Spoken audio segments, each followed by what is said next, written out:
The Knot Garden. Knot gardens first appeared in England in the reign of my Queen Elizabeth. They took their design from shapes and mathematics, limbed the paths and edges of boxwood, cotton lavender, and germander. The designs of the Tudor gardens were made to mirror the design of the magnificent buildings around them, as meant to be viewed from the building's upper windows. It was from this height that one best savored the intricate patterns. Only wealthy people had such knot gardens. The lowly houses of lesser folk, even if they could spare the land, had no upper windows. Our knot garden here is not of the most common. The usual square or lengthened square is further adorned by an interchained double knot in the middle. All the same, it is full orderly, as it's proper to a knot garden. We prized this order, for disorder threatened everyone then, as it does now. In the play Richard II, the undergardener complains of the struggle to keep order in the garden while all the land is in disorder. Why should we, in the compass of a pail, keep law and form and due proportion, showing as a model of our firm estate? When our sea-walled garden, the whole land, is full of weeds, our fairest flowers choked up, her fruit trees all upturned, her hedges ruined, her knots disordered, and her wholesome herbs swarming with caterpillars. The outer border of our knot garden is boxwood. The next border inward is thyme. The knots themselves are composed of lavender and winter savory. Our pattern places roses in the four corners and the row of yews, next to a row of pink flowering roses called the fairy. You can see another yew in the very middle. Along the wall is a dwarf mock orange and dwarf lilac bushes.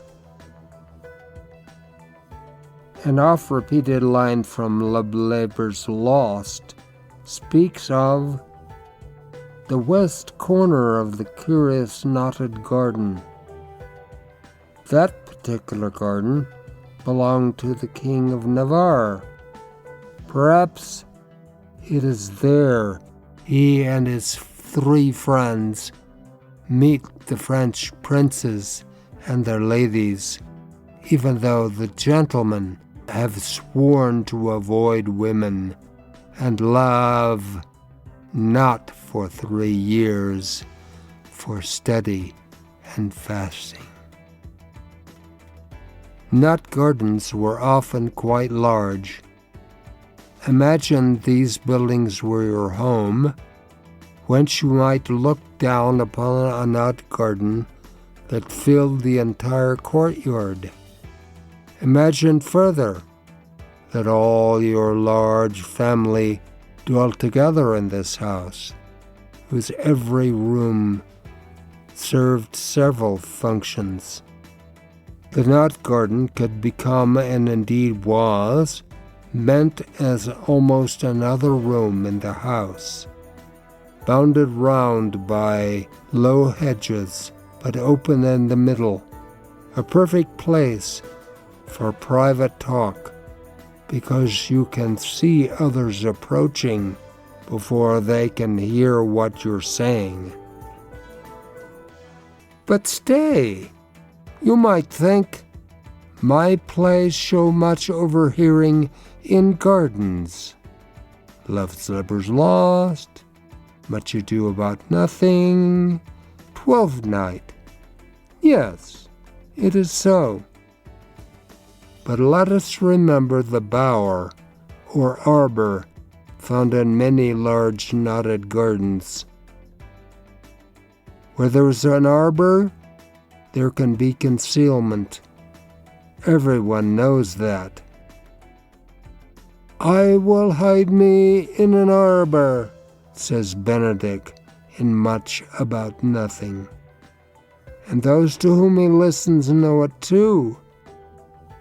Indeed, they rely on it to make him think that the fictions they will tell over are true and deep secrets.